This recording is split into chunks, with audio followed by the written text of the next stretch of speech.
Δεύτερος, Σταύρος Απελακιώτης, πρώτος Εφηρίου.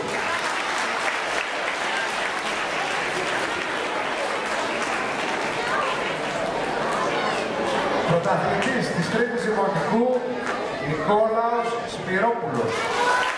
144ο δημοτικό αθλητών.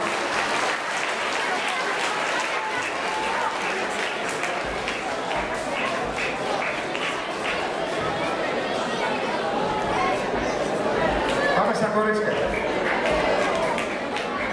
Τρίτη νικητριά, Νικολάκη Δημήτρια, από το Εύκολο Νεάπολης.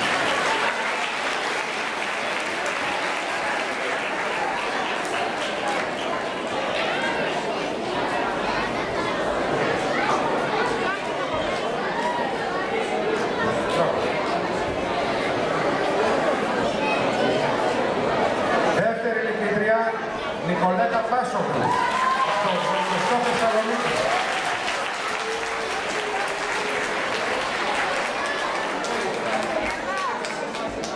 Και η πρωταθλήτρια στην Τρίτη Δημοτικού είναι η Αντωνία Κούτα από τα εκπαιδευτήρια Αργύρη Λεμού.